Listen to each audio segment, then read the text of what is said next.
बहुत समय पहले की बात है। एक छोटे से गांव में रवि नाम का एक लड़का रहता था। रवि बहुत ही होशियार और मेहनती था, लेकिन उसकी सबसे बड़ी समस्या थी कि वह जल्दी हार मान लेता था।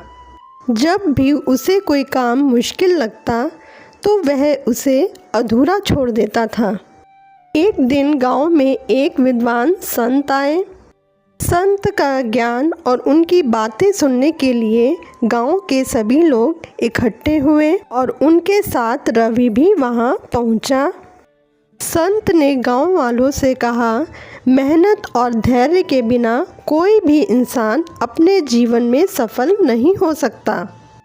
रवि संत के पास गया और उनसे पूछा, गुरुजी, मैं मेहनत तो करता हूँ लेकिन मुझे सफलता नहीं मिलती, मैं क्या करूं?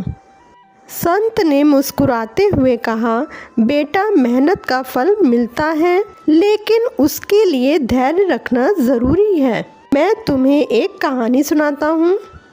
बहुत समय पहले एक किसान ने अपने खेत में एक पेड़ का बीज बोया और वह बीज हर दिन पानी और धूप पाकर बढ़ने लगा। किसान ने बहुत ध्यान रखा, लेकिन 6 महीने बीत जाने के बाद भी पेड़ में कोई फल नहीं आया।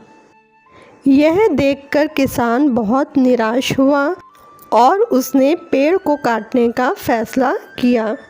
तभी पेड़ ने किसान से कहा, मुझ पर दया करो और मुझे थोड़ा समय और दो। किसान ने पेड़ की बात मानकर उसे एक मौका और दिया। कुछ दिनों बाद पेड़ फलों से भर गया। यह देखकर किसान बहुत खुश हुआ।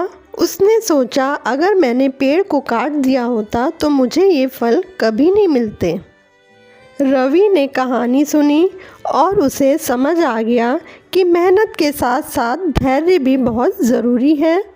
उसने अपने जीवन में इस सीख को अपनाने का फैसला किया। कुछ दिनों बाद रवि ने एक प्रतियोगिता में हिस्सा लिया।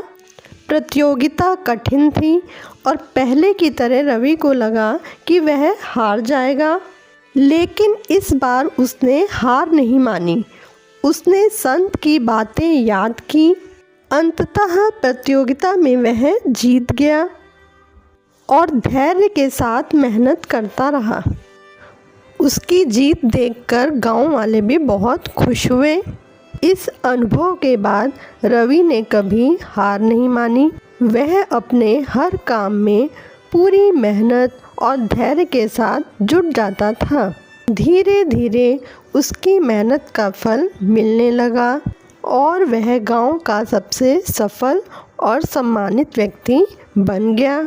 रवि की तरह हमें भी अपने जीवन में हर मुश्किल का सामना धैर्य और मेहनत से करना चाहिए। इससे हमें ना सिर्फ सफलता मिलेगी, बल्कि जीवन में सच्ची खुशी भी प्राप्त होगी। तो दोस्तों, आशा करती हूँ आज की ये स्टोरी आपको अच्छी लगी होगी, और अगर अच्छी लगी हो तो लाइक, शेयर एंड सब्सक्राइब करना बिल्कुल भी मत भूलिएगा। तो मिलती हूँ मैं अपनी नेक्स्ट वीडियो के साथ। Till then, bye bye.